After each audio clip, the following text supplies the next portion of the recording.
Good morning and happy Saturday.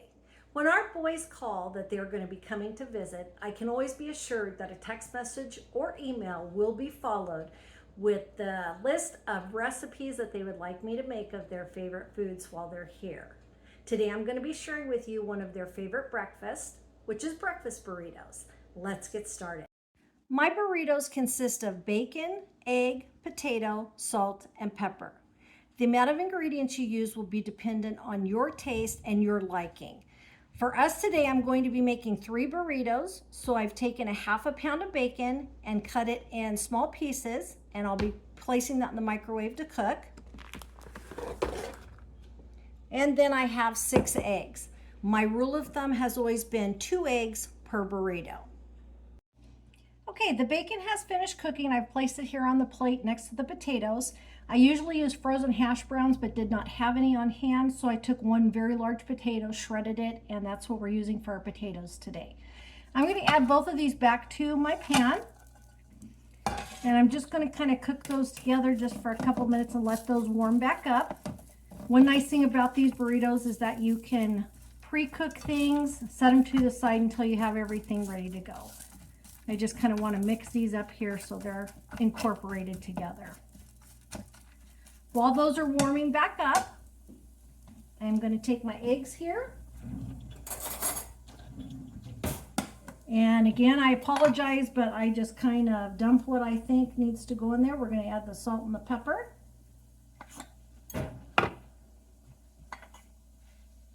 This is about a pinch and a half of salt, if that helps. And then we're just going to beat the eggs.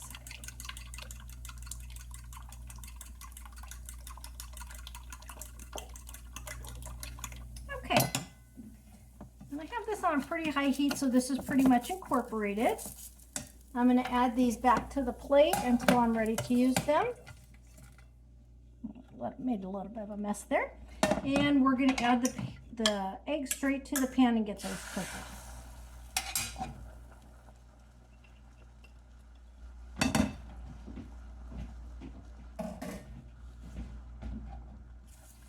So we'll cook the eggs up here, and once the eggs are done cooking, I'm going to add the hash browns and the bacon right to the pan. And then we like using pretty large tortilla shells, as you'll see here in just a minute, for our burritos. You can obviously use smaller ones. And again, this is kind of nice because you can adjust the ingredients and the quantities as per your liking, or if you have guests or not.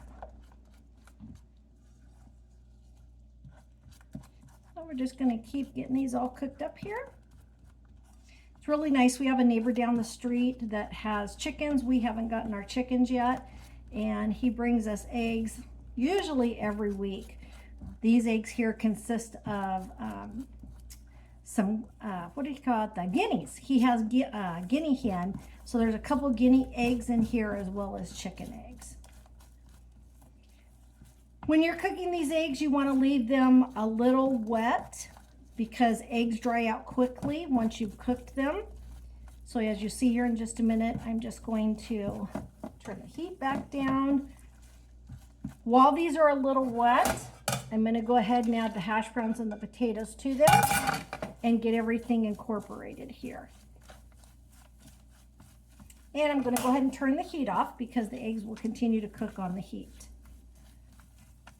Then we're going to step over to the next process. So you can use a skillet or whatever type of pan you have. This is what I happen to use for tortillas. I've already preheated it. You're going to take your tortilla and get it nice and warm here. And then once it's all warmed up, you're going to go ahead and put butter on it. The butter really makes the burritos. And also, for my one son, he cannot eat eggs, but he can eat egg whites. So there's a lot of times that I will make these with just egg whites so that he can enjoy them as well. So we're going to go ahead and take that off of the pan. I'm going to take a little slice of butter here. Again, you can use as much as you want, depending on your taste and liking. And I'm just going to put that all over the tortilla shell. Let that melt. Leave the rest in the middle. And then we're going to go ahead and top it with some of our eggs. And I just pushed right in the burrito shell there. Again, you can make them as large or small as you would like, depending on your preference. Then I fold the two sides in together. Come here with this. Just kind of push it in there a little bit. And wrap her up. And we have our first burrito all done. These are really good with serrano peppers and any other type of salsa that you want to add to them. So I hope you've enjoyed this video today on seeing how we make our famous breakfast burritos for the boys when they come to visit. Thanks so much for joining me and have an amazing day.